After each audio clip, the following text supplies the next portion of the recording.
이재명 죽이기 세력들이 제가 볼 때 정신착란증에 걸린 정신착란증 환자들입니다. 자, 이재명 대표에 대해서 체포동의안을 보면요, 자치단체장의 기업 유치를 배임죄라든가 제3자 뇌물죄 등을 거론해. 이게 말이 되는 얘기입니까? 이게 도대체가?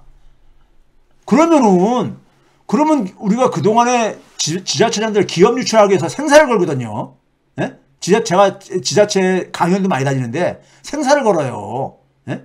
이게 해법인 줄 알고서는 그래서 저는 근데 이게 별 해법도 아니라고 하면서 제가 그러는데, 청년들이 와서 살고 싶은 곳을 만들어라. 기업들, 대기업들, 오지도 않는 대기업들 유치하려고 애쓰지 말고, 내가 그런 얘기 하거든요. 근데 기업 유치를 하게 되면은 그러니까 거의 저게 땅값도 오르고 일자리도 생기고 뭐 이런 등등 해가지고 이거 생사를 걸잖아요. 그래서 근데 유치하려면 많은 혜택을 줘야 될 게 아닙니까?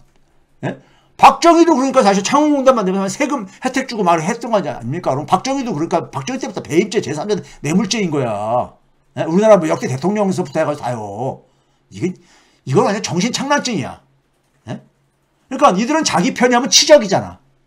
윤석열이 영업사원 1호 한다거나 홍준표, 김진태가 기업 유치하겠다고 하는 것에 대해서 이건 왜 배임죄하고 제3 뇌물죄가 아니야. 이런 말도 안 되는 짓을 버젓이 하고 있잖아. 예? 말도 안 되는 짓을 검찰이, 정치검찰들이요. 예? 김건희의 범죄는 명명백백하게 보이잖아요. 예? 아니, 금융위원회에서 3대 그러니까 불공정 이 범죄로 하는 것 중에 주가 조작이 포함되어 있어요. 주가 조작이. 그러니까 얘네들은 정신착란증이야. 자기들은 이쪽으로는 이런 말 하면서 자기들이 한 것에 대해서는 외면하고. 정신착란증이죠. 예? 그러니까 윤석열이 그러니까 선거 과정에서 자기가 대장동 관련 범죄 의혹이라든가 허위 발언한 것들은 외면해 그냥. 이거 언론이 부역자 역할을 하는 거잖아요. 왜 특권 층칼 때 중요한 고리거든 언론이요. 이것이 가능한 것이 왜 그럽니까? 자신들의 국가기구를 장악하게 가능한 거야. 시스템과 제도를요. 사법 시스템을 장악했잖아. 검찰, 판사 이쪽들을요. 예? 그 다음에 언론, 사적 영상 언론도 장악했고, 제도잖아요. 이들이 그러니까 자기들이 생각해도 전혀 정당성 없는 행위를 한다는 걸 알아요. 이 사람들도 제가 볼 때는. 근데 왜 이렇게 무리한 짓을 하느냐. 정신착란적인 짓을 하느냐. 이재명이 정말 두려운 거야. 왜? 두려운 게 별게 아니라 자기들 특권이 그러니까 저거 될까봐. 이재명은 이걸 정면 승부를 하다 보니까 저 변방의 정치인에서 이게 뜬 거고요. 국민의 부름을 받은 거야. 국민의 눈에 이렇게 보인 거지. 무슨 이재명을 언제 국민들이 제대로 알았다고 저거예요. 예? 저기 성남에서 그러니까 저기 시민운동하던 저기 인권 변호사 출신 우리가 성남시라는 것이 대한민국에 그만한 지자체가 지방도시가 얼마나 많은데 그렇죠? 근데 이재명은 정확하게 뭐냐면 국민들이 뭐로부터 고통을 당하고 있고 국민들을 어떻게 하면 그러니까는 국민들을 좀 편안하게 그게 정치의 역할이잖아요. 그걸 하다 보니까 부름을 받은 거야. 스카우트 당한 거야. 예?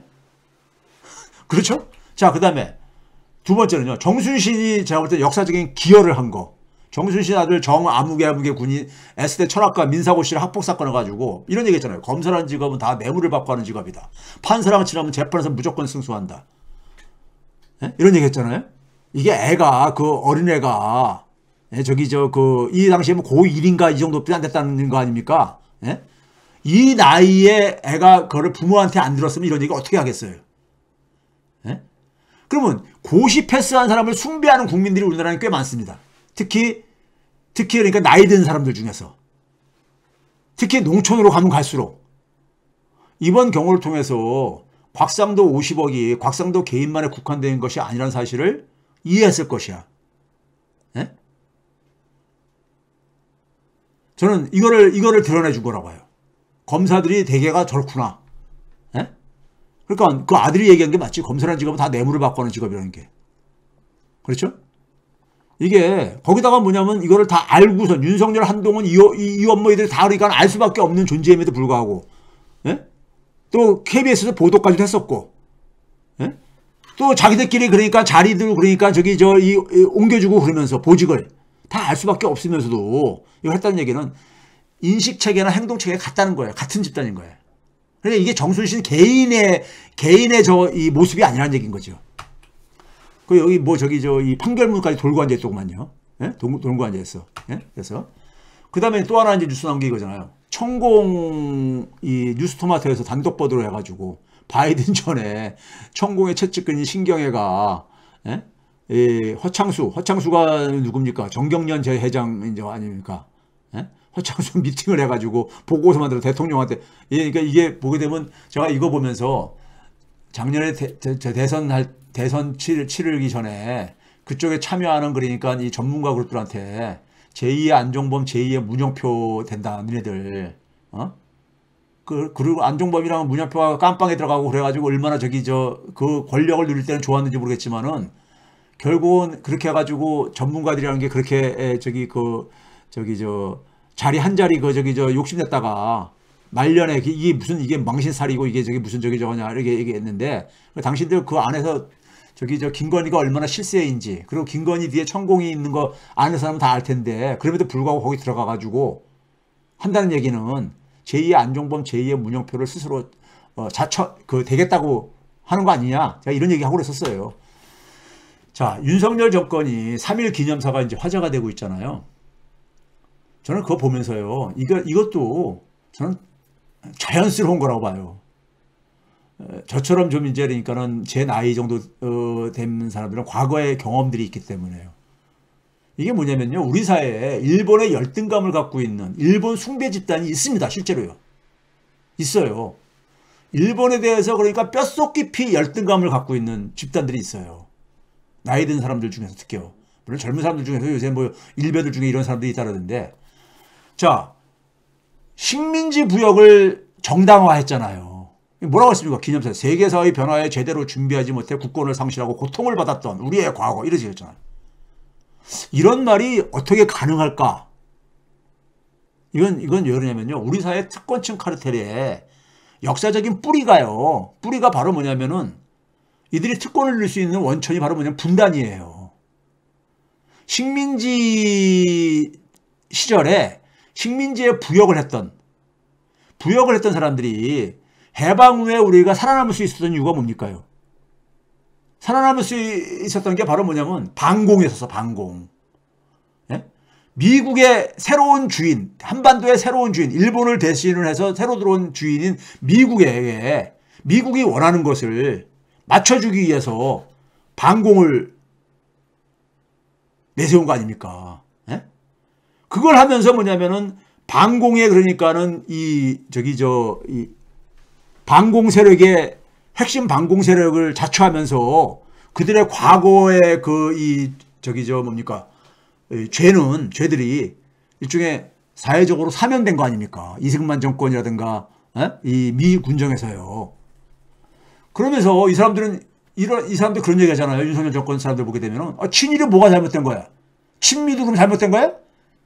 친캐나다도 잘못된 거야? 친영국, 친프랑스 이런 소리 하는 사람도 있어.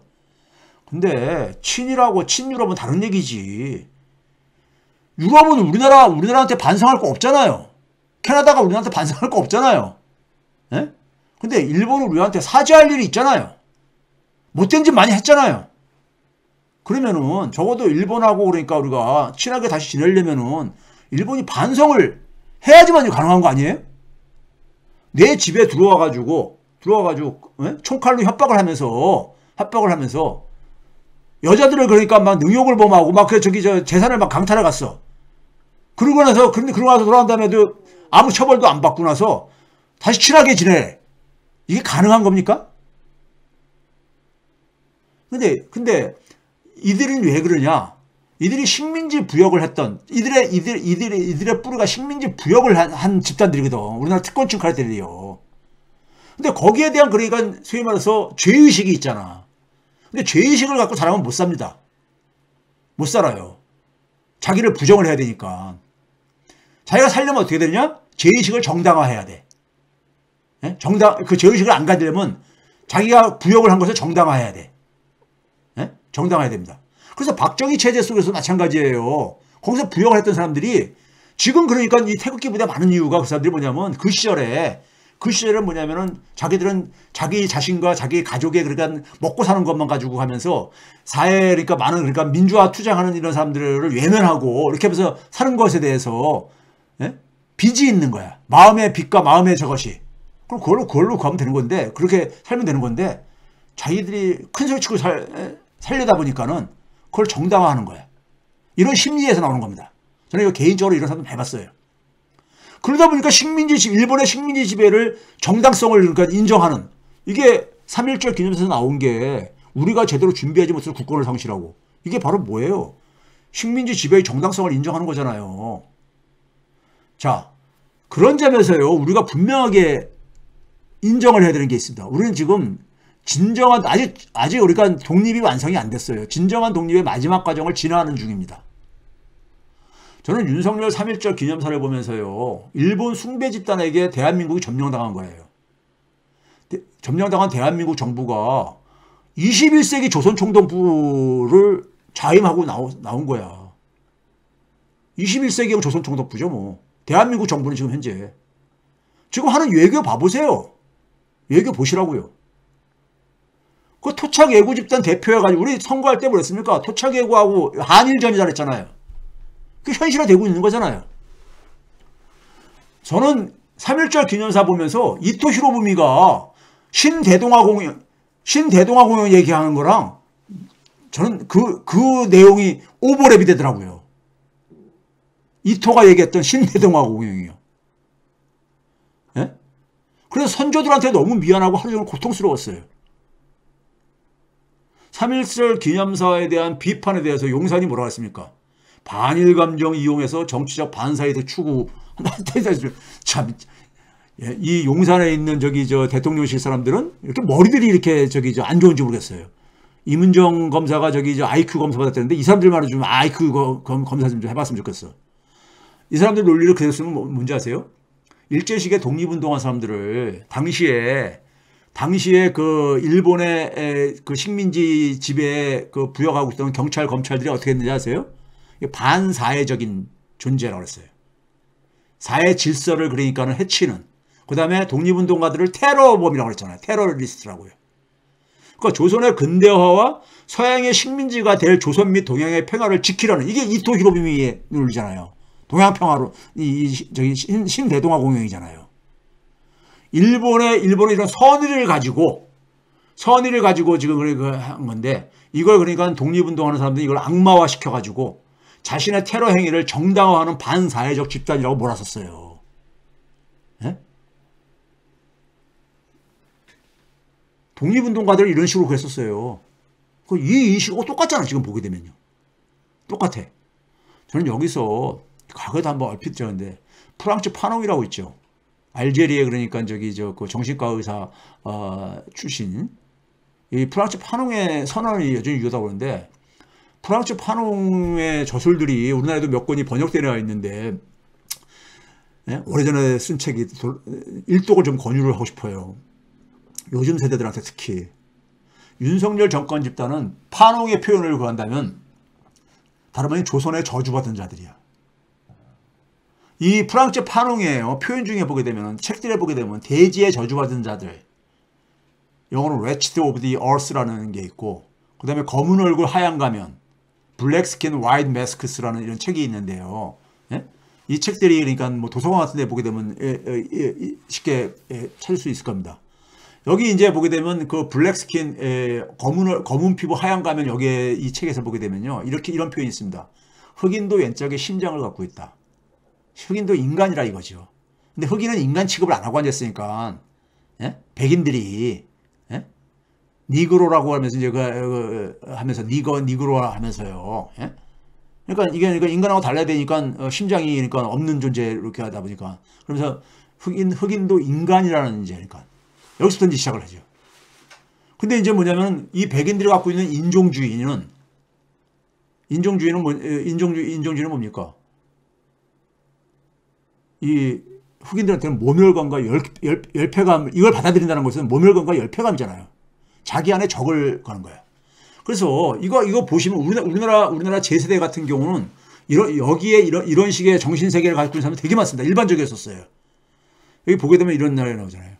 프랑스 변두리만 다녀와도, 이제 알제리에 있는 원주민 출신이 프랑스 변두리만 다녀와도 우쭐대고 프랑스인보다 더 완벽하게 불어를 구사해야겠다는 원주민 지식 청년들의 강박관념. 우리나라도 그렇잖아요. 예? 미국에 가서 저 미국 물 좀 먹고 저 공부하거나 뭐 하게 되면은 영어에 대한 이 강박관념 대단하잖아요. 우리나라 저기 그 과거 그러니까 특히 기성 이 지식인들 보게 되면요. 그다음에 뭐냐면 불평등한 결합이 될 수밖에 없는데도 불구하고 백인 남성과 결혼을 꿈꾸는 원주민 처녀들. 우리나라에도 그런 게 많았었어요. 예? 그러다 보니까 마르세유에 도착하자마자 홍등가로 달려가가지고 백인 창녀를 올라타면서 심리적 쾌감을 느끼는 흑인 청년들의 성적 도착적 열등감. 이런 얘기들이 프랑스 파농의 책에 있거든요. 근데 우리나라 사람들 중에서 보게 되면은 일본에 대해서 이런 열패감과 열등감과 일본 숭배를 하는 사람들이 지금도 꽤 남아있어요. 아직도요. 우리나라 특권층 카르텔은 이거를 집단적으로 의식적으로 공유를 하고 있는 거야. 과거에는 근데 이거를 잘 드러내지 못하다가 윤석열 들어와가지고 완전히 이걸 이제 그러니까 이제 커밍아웃 시키는 거예요. 지금요.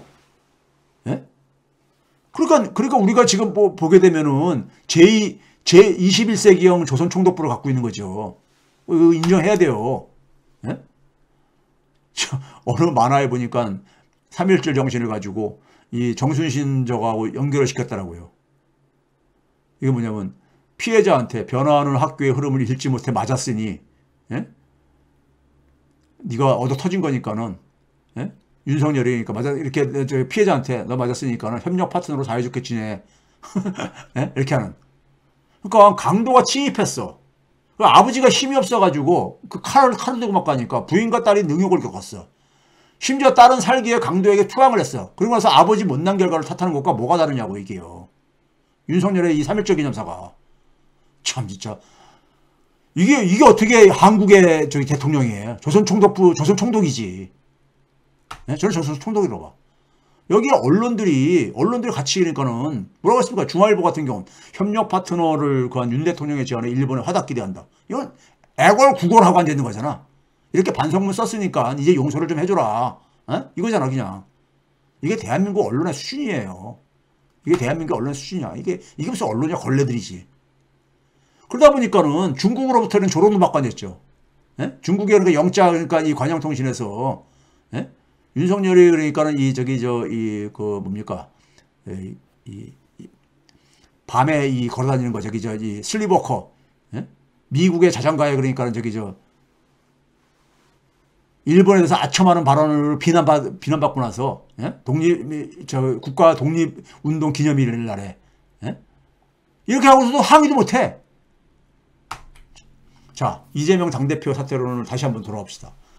이 허구성을 보게 되면요. 이 사퇴론의 허구성을 보게 되면은 아니 국힘당이 근데 민주당 당대표를 그러니까 사퇴하라 그래? 자기 당 당대표도 아닌데. 예? 이 정신 착락증에 걸린 사람들이야. 거기다가 당원들의 절대적인 지지를 받아 이재명 대표가 여전히요.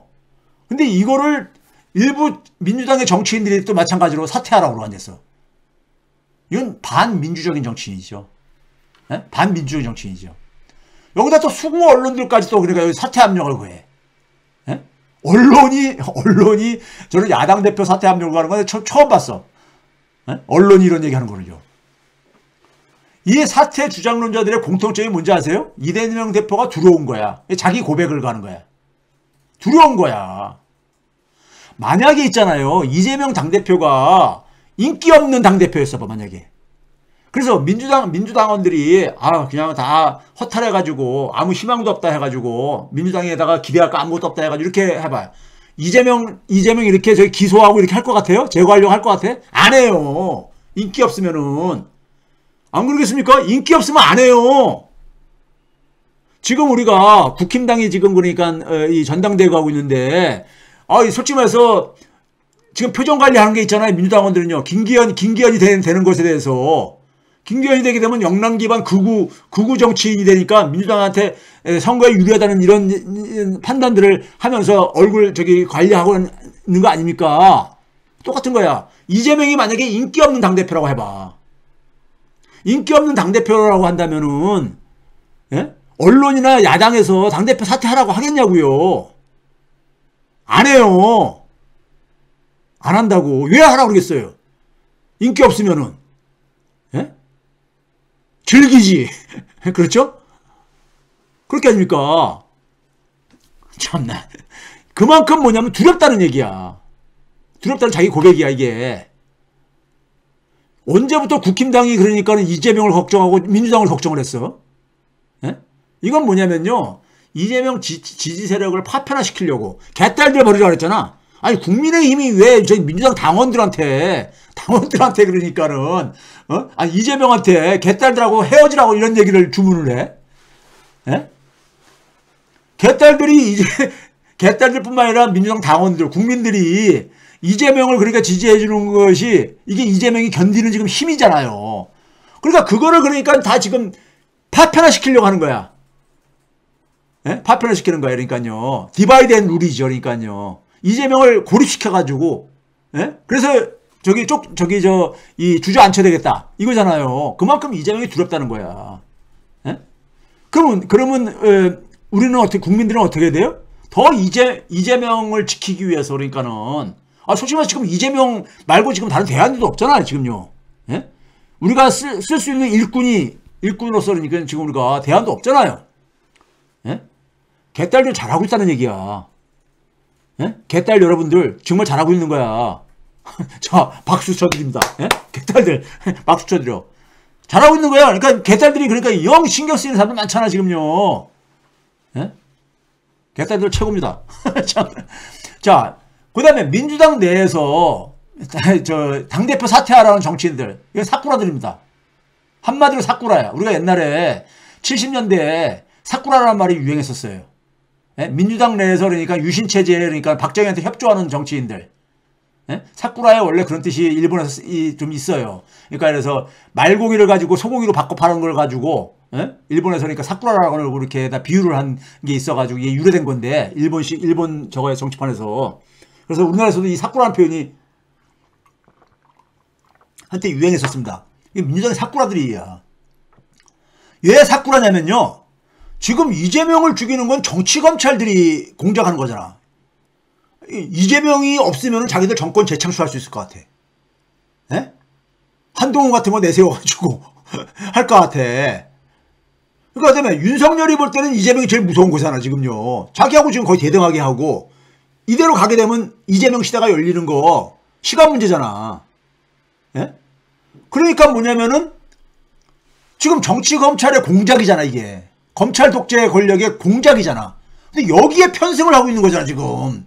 야당의 정치인들이. 이게 사꾸라지 뭐야? 이게 사꾸라지 뭐예요? 예? 이건 민주당 가면을 쓰고 예? 지금 뭐냐면은 정치검찰들한테 지금 그러니까는 정치검찰들과 같이 그러니까 협업을 하는 거잖아. 이게 사꾸라지 뭐야? 과거 70년대 당시 신민당이었었죠. 거기 내에도 그런 인간들이 많았었거든. 그래서 사꾸라들이라고 그랬었거든요. 전두환 때 초기에도 있었었고. 아니, 대다수 당원에게 절대적 지지를 받는 당대표를 축출을 기도를 해? 정치검찰의 공작을 기대해가지고? 이거는 사꾸라지, 진짜. 이들은 기본적으로 보면 자기 안위만이 중요한 거야. 우리가 조선 말에요. 조선 말에 조선을 먹겠다고 하는 소위 이토라든가 이런 세력들에 적극적으로 그러니까 부역을 한 을사오적들이 있었고요. 을사오적은 아니지만은 그 기본적으로 순응했었던 투항 세력들도 많았었어요. 예? 당시에 그러니까는 이 기득권층들에 보게 되면 지배계급들에 보게 되면은 그게 뭐야 그 사람들은 자기와 자기 가족의 안위만이 중요하다고 생각하는. 그러니까 일본이 폭력적으로 그러니까는 침략해 들어와도 거기에 그냥 순응하면서 투항을 하는 거야. 예? 지금 민주당 내에서 이재명 당대표 사퇴하라고 하는 이 인간들은 한마디로 사쿠라이자 이게 뭐냐 폭력에 순응하는 투항 세력들인 거야. 예? 이재명을 당대표에서 축출하고 싶은 가장 간단한 방법이 있어요. 자신들이 당원과 국민의 지지를 받는 정치를 수행하면 될 리야. 그게 당원에 있는 거잖아. 당대표 뽑는 기준이잖아. 예? 자기들이 그러니까는 당원들한테 지지를 받는 정치를 하면 될 게 아니냐고. 예? 아까 앞에서도 얘기했듯이 국민이 원하는 일꾼의 모습을 보여주면 될 게 아니냐고. 그런 짓은 하나도 안 하면서, 예? 방송이나 이런 데 나가가지고, 그런 거를 펌프질 해주려고 하는, 거기에 그러니까는 놀이개로 이용해야 되고. 그러니까는 당연히 그러니까는 민주당원들이 볼 때는 축출될 인간들은 그러니까 이재명 대표 나가라고 하는 대표직 사퇴하라는 그 인간들을 지금 퇴출시키고 싶은 거잖아. 예? 어떻게 그렇게 머리들이 그렇게 안 돌아가? 정치인들이. 이들이 민생 정치의 실력을 보여준 적이 있어. 무슨 거기 존재감을 보여준 적이 있어. 아니면 검찰 독재에 대해서 무슨 투쟁을 제대로 하고 있어. 강 건너 불구경하고 있잖아요. 검찰 독재에 대해서. 심지어는 정치검찰과 검찰 독재 권력의 부역자 역할을 수행하고 있는 거야. 지금 간접적으로는요. 예? 일제시대 때 부역을 했던 거나 뭐가 틀려?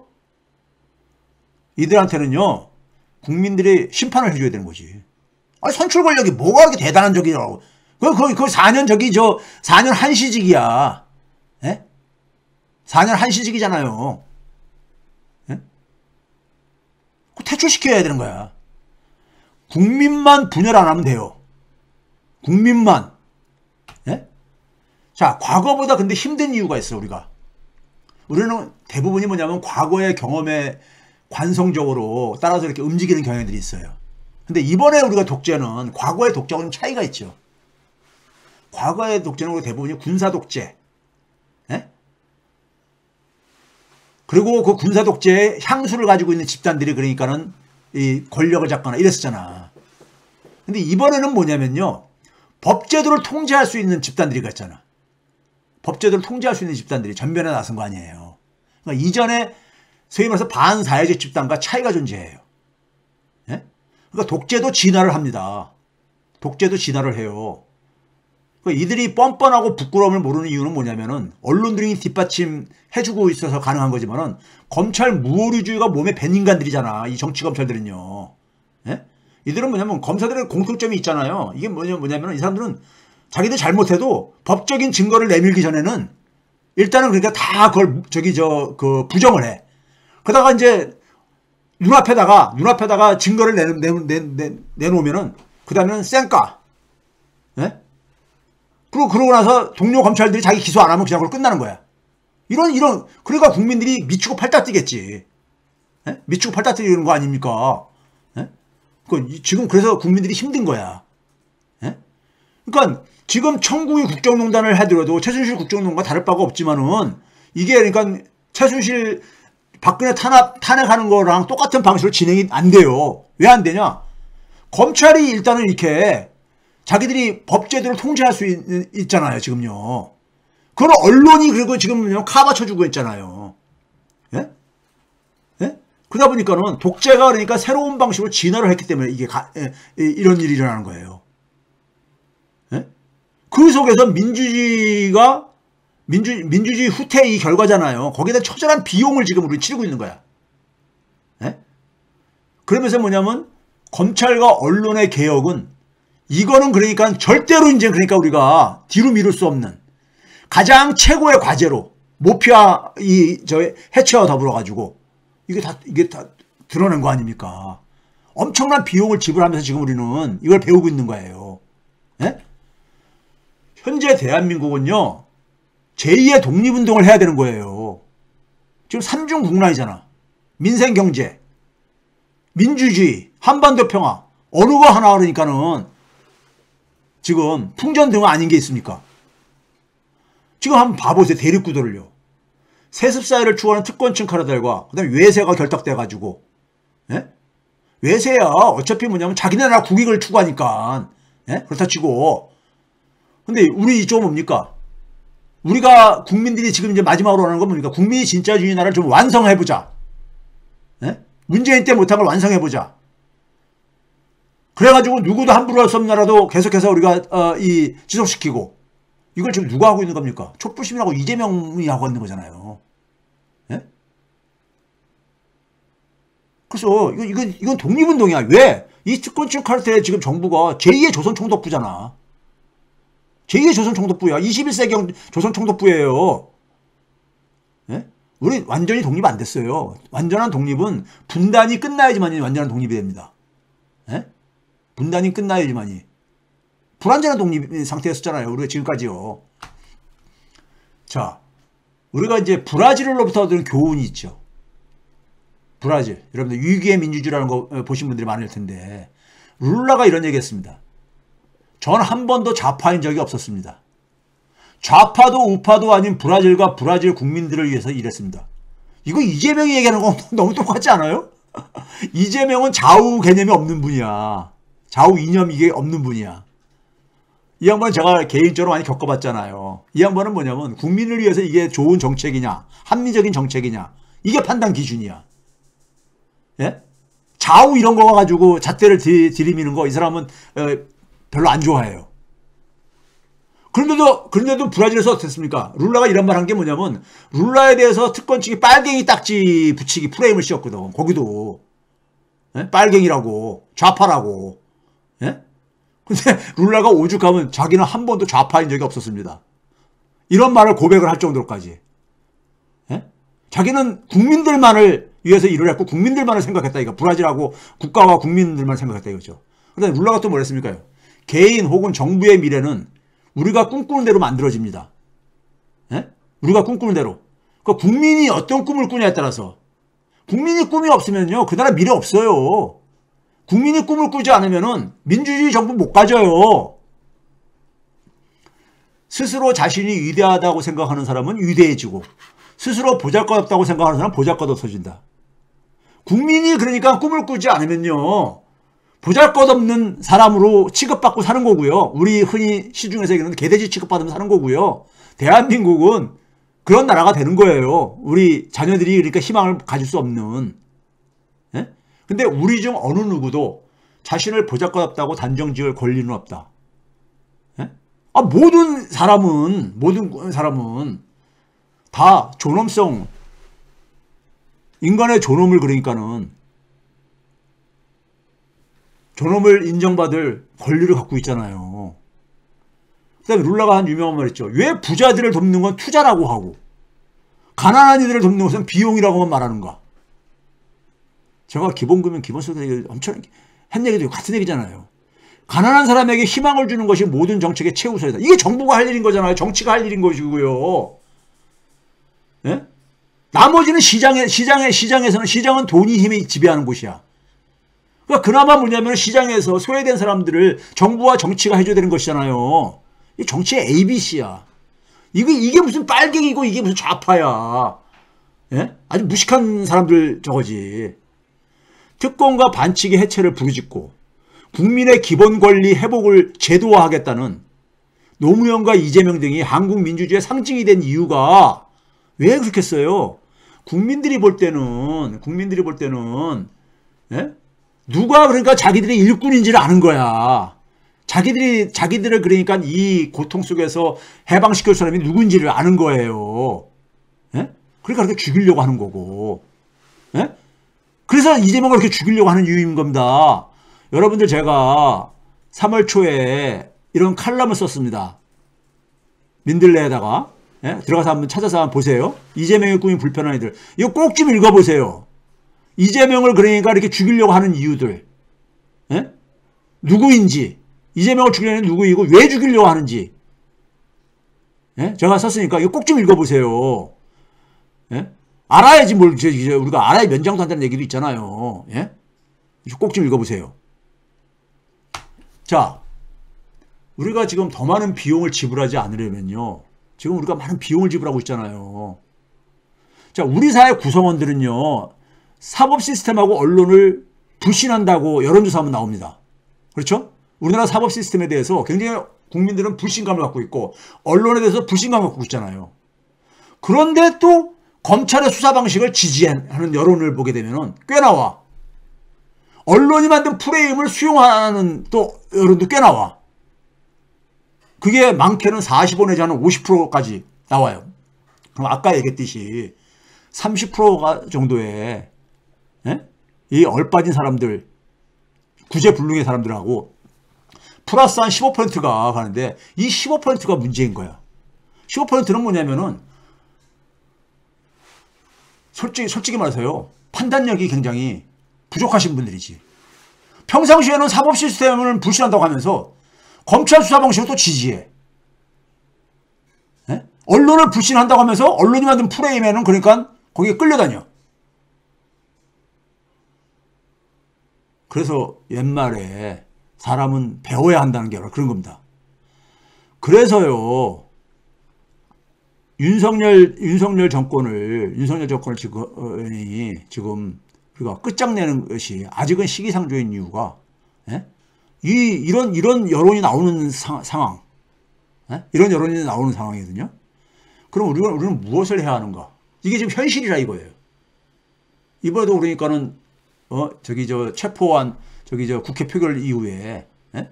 검찰 수사 방식 지지하는 여론이 일부 여론조사에 의해서 저기 나오는 거 보면서 내가 아직 멀었구나.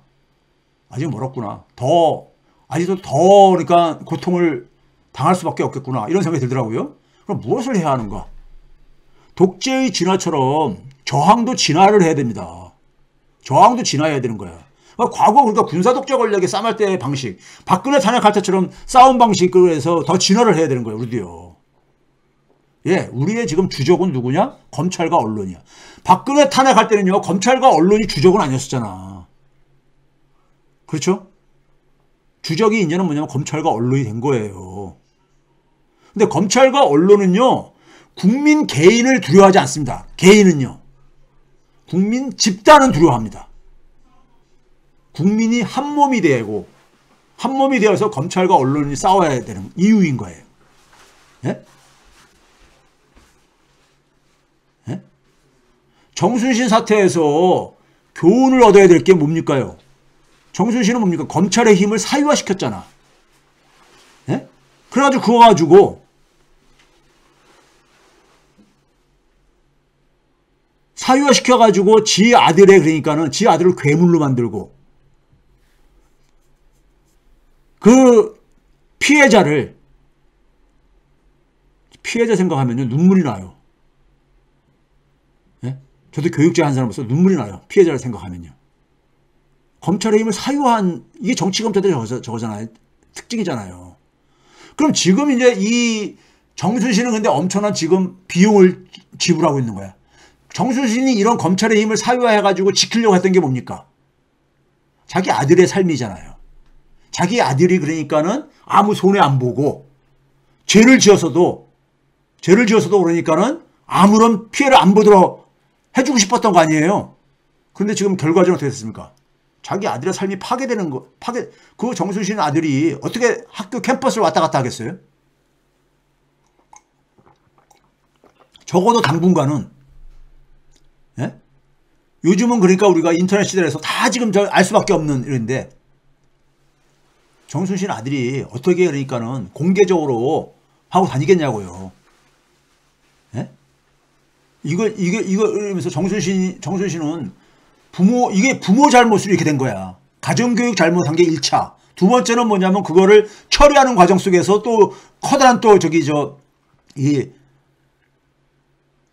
실수를 한 거고. 그래서 아들을 망친 거야. 예? 아들의 삶을 이렇게 망가뜨려 버린 거예요. 부모라는 사람이. 예? 그럼 우리는 뭐냐면요. 검찰과 언론, 지금 부역을 하고 있는, 검찰 독재의 부역을 하고 있는 검찰과 언론의 그 리스트를 만들어야 됩니다. 만들고 끝까지 추격을 해야 돼요. 그래서 나중에 시간이 지나서 본인들이 심판을 못 받으면 자손들이라도 자기 부모가 부끄러워하며 살아야 하는 대가를 치를 수 해야 되는 겁니다. 왜 그러냐면요. 이 특권층들이 사적인 욕망들이 굉장히 강하다 보니까 지 새끼들이 이 다음 세대들이 피해보는 것에 대해서 굉장히 가거든요. 검찰과 언론하고 싸워야 되는데 검찰과 언론에 대해서 이제는 우리가 그 부역하는 사람들을 다 공개시켜야 됩니다.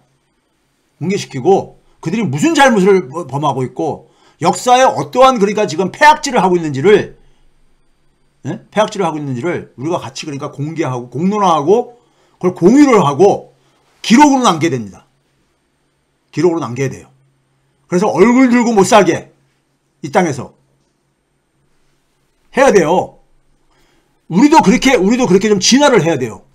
우리도 싸움의 기술을요. 제가 여기다가 제가 평소에 잘 쓰는 표현 중에 유방불임 남방불거라는 게 있죠. 방이라는 것은 되게 우리가 어떤 국가를 많이 쓸 때 하잖아요. 우방국가 할 때 뭐 쓰는 거고요. 위라는 것은 위기할 때 거잖아요. 위기에 처한 나라에는 들어가지 않고 남방불거. 남방이나 나는 것은 어지러울 난자죠. 어지러운 국가에는 들어가 살지 않는다. 이런 거 있잖아요. 제가 이거를 어떻게 표현하냐면 현명한 사람은 쓰러져가는 집에 들어가지 않는다. 이렇게 표현을 해요. 네? 현명한 사람은 쓰러져가는 집에 들어가지 않는다. 우리가 밖에 있으면은 추워요. 그래서 안으로 들어가려고 해. 혹은 밖에는 먹을 것이 없죠. 그렇다고 해서 안에 남은 것을 먹겠다고 들어가는 경우를 쉽게 보죠.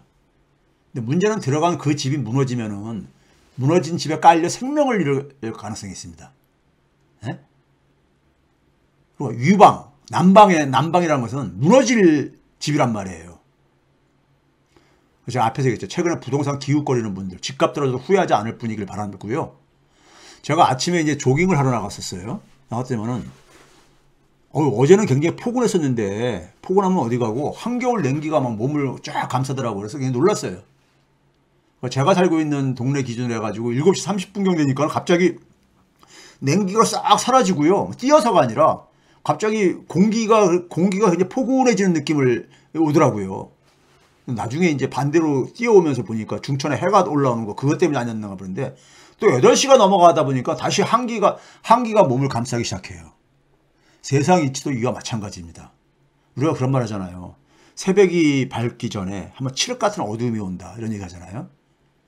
그러니까 이게 잠깐 이게 밝음이 보인다고 해가지고 뛰어들어가려고 하는 사람들. 그게 무너질 집인지 그게 어떤 집인지도 모르고 이래가지고 그랬을 때 하늘은요. 그 사람이 착한 사람이라고 해서 그 사람을 구별해가지고 그 사람이 나올 때까지 기다렸다가 집이 무너지지 않습니다. 네? 집이 무너지지 않아요. 같이 그러니까 무너지는 집에 희생양이 재물이 되지 않도록 여러분들이 현명하게 사시기를 바라는 마음으로 오늘 방송을 마무리를 좀 할까 합니다.